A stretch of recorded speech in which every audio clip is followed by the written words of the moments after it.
po ako sa Diyos sa buong isang linggo. Nagpunong-puno po ng pagsubok. Hallelujah talaga naman. Pati sa aming hanap buhay, medyo may malakas, may mahina, pero nandito rin yung biyaya ng Diyos sa aming buhay na kahit pa paano, hindi naman po kami pinabayaan. Amen. Like, share, subscribe. Mayroong mga pagpapala na pinagkalot ng Lord sa atin. No?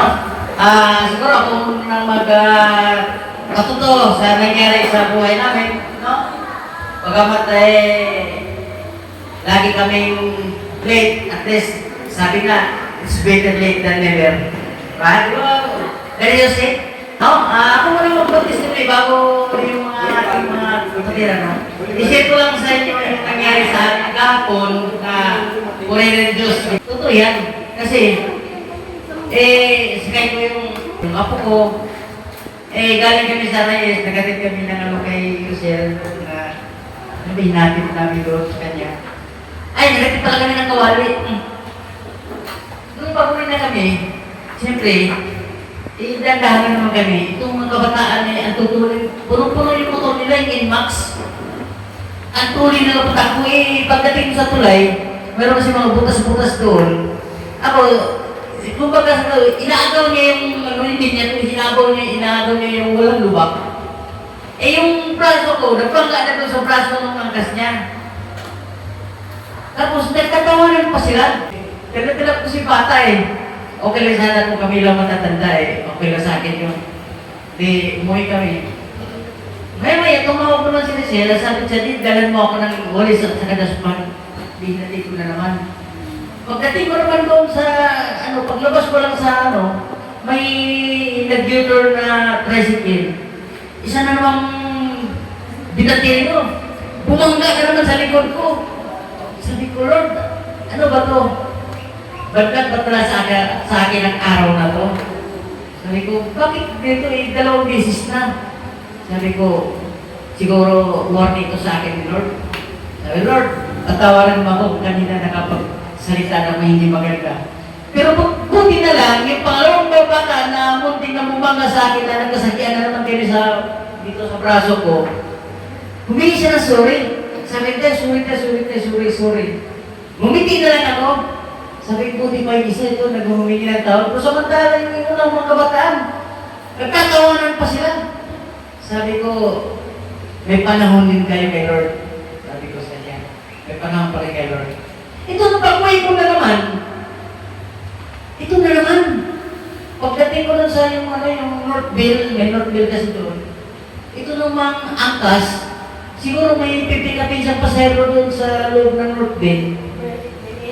Bill-Air pala. Ang tuloy na tabi, pagdating siyang ganyan. Tapos sabi ko, hindi ko malayo pala, nakita ko siya palingon-lingon. Nag-slow down na ako. Tamang-tama talaga na yung action na kong paghinto. Siya rin yung paghinto niya kasi nagbulaga siya sa akin Nagbulaga siya. Sabi niya, sorry. Umiingat na sila sir. Sabi ko, ganun sana ang tao na yung pagkakamali mo, yung tanggapin mo, hindi yung mali ko na lang, natawanan pa kayo na tapos hindi pa sila talagang nagmamadali sila. Talagang nagmamadali talaga sila, sumisingit-singit. Sabi ko, naku, tama nga pala na kailangan pala sa atin ito. Habang tayo magbiyahe, magpaon tayo ang mahabang pasensya. Pero kung hindi lang talaga kasama kong apo ko, bahala kayo sa buhay niyo, hindi ko kayo pakialaman. Pero parang sa dala ng bugso ng gandang at galit, maisip ko kung ano mangyari sa bata. Siyempre, ang tuloy nila, pag binangga kami, malaking impact yun. No? Pero purihin ng Diyos kahit paano naman, iningatan kami sa buong maghapon, Santo si kagabi, imbis na papunta na kami dito, biglang bumuhos ng ulan. Nakasakay na kami sa motor, sabi ko, iwanan mo lang natin si Garacel. Tamang-tama naman ang lakas ng hangin, talagang, ayoko, may puy-puy pa. Yung yellow namin sa bahay, nag-iwalay na ako. Kita na yung langit. Sabi, purihin ng Diyos. Kasi yung buong kasi namin, pinagpapaklas kasi namin yung kumbaga, pinatong na lang kasi nagpagawa kasi kami, hindi na nga natapos. Kaya nung lakas ng hangin, sabi na niyo, kumakaway. Kaya lakas pa ng ulan, Kaya yung ano, yung pasin na rubber, may mga pasin din kasi kami lupa doon na galing kailan na pinag-iwanan na niya. Pinaglagay-lagay ko doon, buti na lang nawala yung tolo. No, purihin ng Diyos, napakabupit talaga ng Diyos kahit papano. Eh, nairaos namin yung mga jerong na gabi, kahit gabi-gabi na talaga, inaayos ko yung bubong namin. No? Salamat sa Diyos. No? Sinong gusto magpatotoo dyan sa buhay ko ni Sister Susan? Alam mo, itong ating kapatid, dilip ako nito.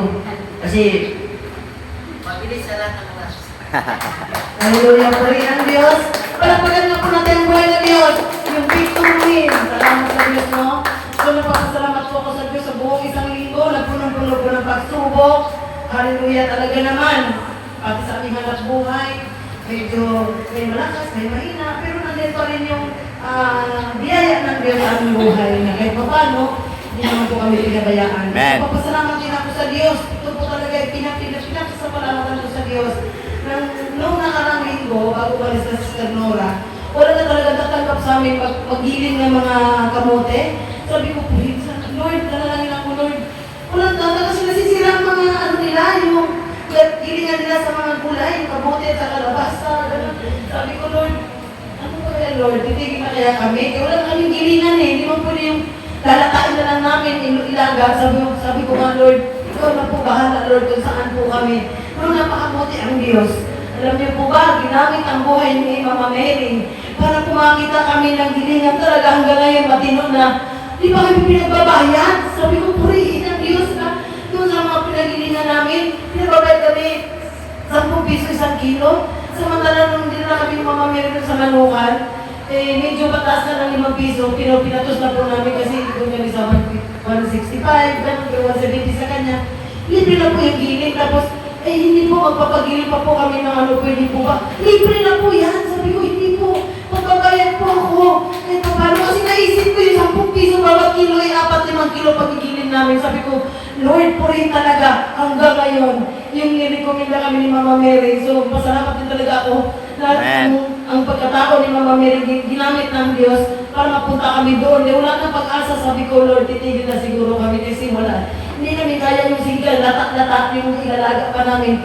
Because talagang mahirap sabi. So sabi ko nga, Lord, nahihirapan na kami. Sabi ko gano'n, lalo na ako gumigising ng madaling araw. Kami dalawang niresin, magpapag-alata pa. Sabi, Lord, purihin ang Panginoon, no? Basta talagang kahit palugtog, kahit ano mangyari, kahit na may malaki sa gabal, pero sa totoo lang po, ang Diyos talaga gagalaw po sa iyong buhay. Kaya salamat po sa Panginoon, sa buhay ni Mama Mary. At sa maraming pagsubok sa amin kahapon, talaga naman, zero din nakapagsalita talaga siya ng hindi maganda. Sabi ko, ginulat ka ng Satanas, bigay ka naman. Kapalagan ko dito sa bahay, panidagdag ko, tahimik lang siya.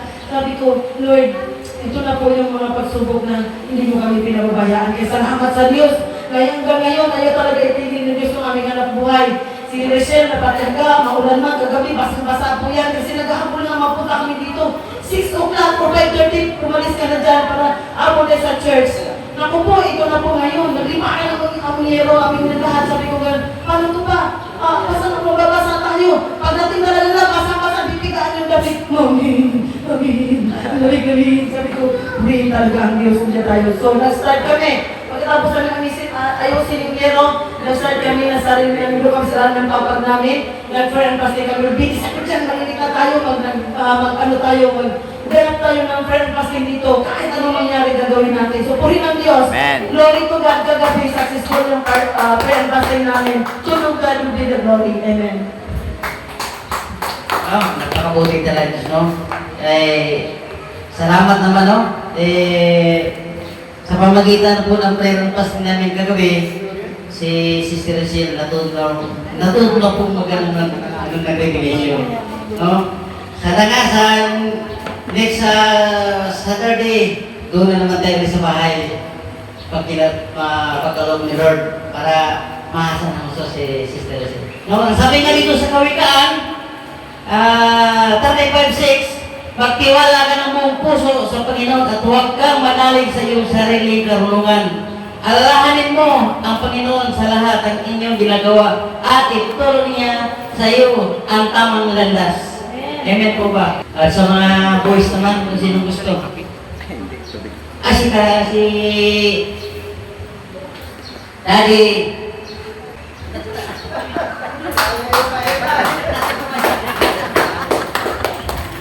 Purihin. Mapagpalang umaga po sa ating lahat. Amen. Hallelujah. Hindi mo naman pinapangalanan, kaya kami tingin mo eh.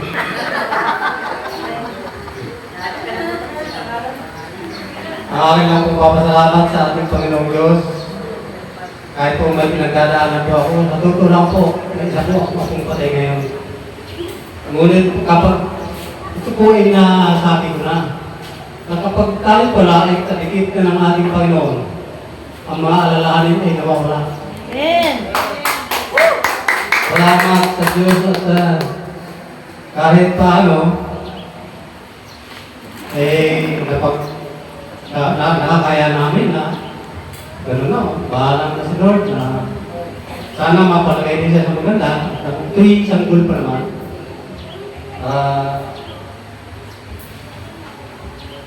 Paano ba yan? Nalilito. Purihin. Kaya mo yan, kaya mo yan. Kaya mo yan. Kaya mo yan. Sige, sabihin mo. Lord, tibay ng loob. Sana Lord, tanggapin mo ng maluwal ang aming walang kapot. Salamat po ako sa aking mga kapatiran na nagpapaalala sa akin na ang lahat namang alalahanin ay huwag ko nang kaalalahanin at pangalan ng ating Panginoon. Amen. Kaya, ito na lamang mo ha, para ano sa ngalan na Jesus, ating Panginoon, makakapagligtas. Amen.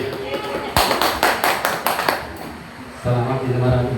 Brad yun na lang para hindi ka malito. Yan. Salamat yan.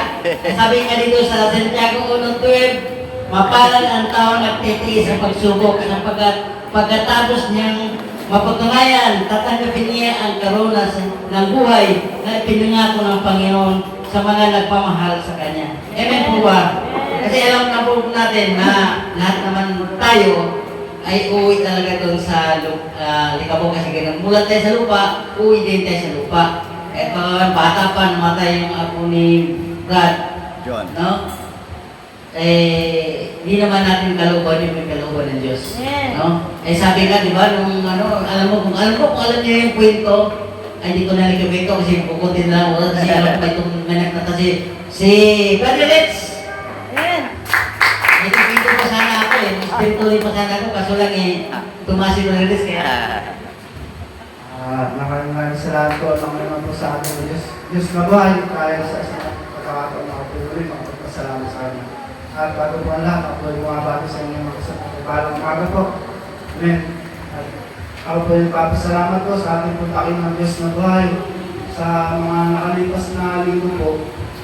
Nung nakaraang linggo po, tumawag po sa ako yung aking ate na nag-aalaga po sa aking inay, sa aking nanay. Amen.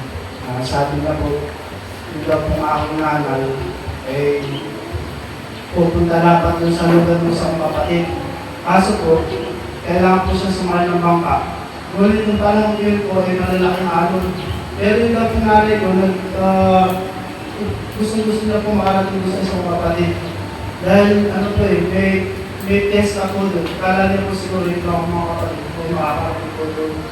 Ngunit sa hindi po ba talaga ng Diyos, nasa kalahatian na po sila, sinasakyan ng bangka, ay lumaki po yung alon. Kaya po, ang ginawa nung nagdadala po ng bangka, binalik po siya sa lugar ng alon po sa Balbaran po. Ayan, sa Quezon po yung Quezon Province. At nung pagdating na po doon, yung nanay ko po ay nakaramdam na agad siya ng panghihina. At nalungkot po siya dahil hindi po siya nakatulog sa lugar na dapat ng puntahan. At yun nga po, simula doon sabi ng ate ko, ay hindi na daw po halos makalakad. Siguro po nag-isip siyang mabuti. Nag-alala. At yun nga po, hindi na din daw siya makakain. Tapos tuloy na daw po siya sa higaan. So, yun nga po sabi ko sa ate ko, ay lagi ka lang mag-pray ate kasi lagi ka lang mag-pray sa inyo. Yun nga po, pray ko siya sa Diyos. Sabi ko, tayo ng Diyos na buhay na yung kamay ko ng Diyos ay gamitin ko sa aking sinay. Alam ko naman na hindi mag-nagsiyang kami ng Diyos para di ako dahil nga po, Diyos kayo yung namin ko. Dahil nga po sa kapatiran ng Diyos, kinabukasan ko. Nag-chat po ako sa akin ko, kung sa kapatiran namin ko. Sabi ko mga akin ko, okay na daw po yung lagay ng namin ko. Tuloy ko ang Diyos, kahit sa ating po mga dalangin. Yun po, papasalamat ako sa Diyos. Dahil kung wala po ako sa Diyos, eh kung gusto ko gagawin ng mga namin. Papasalamat din sa isang linggo. Nag-chat, yun po ito kaya pag-ingat na Diyos sa akin.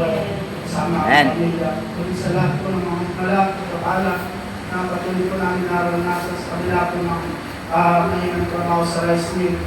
Pero andun po yung ano talaga ng Diyos. Ginagamit ko po yung mga pinahalo sa aming talento upang matutunan po namin ang aming mga pangailangan sa araw-araw. Papadala po siya ng mga uwak po. At po, salamat po sa Diyos. Napakabuti po talaga ng Diyos. Sa Diyos po lahat ang kapurihan.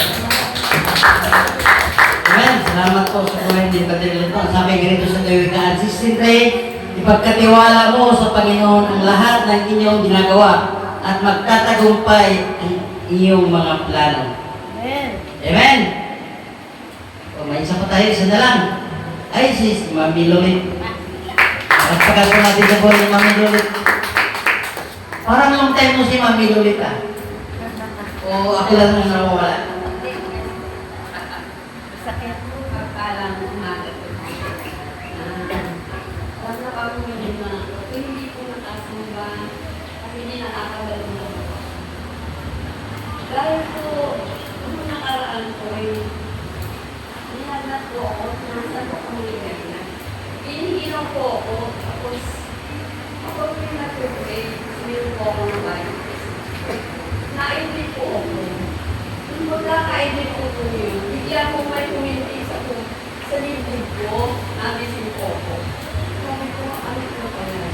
Tapos bigla po parang may kuryenteng lumapos sa katawan ko na napapahanan po ako.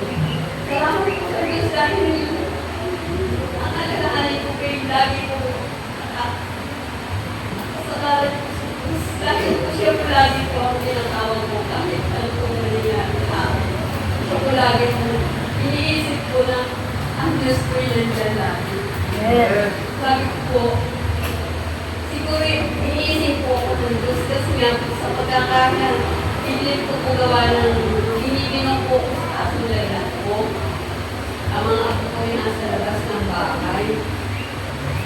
Isa man po sa kanila, hindi ko naman po mahingi ng tutong kahit po mga bata.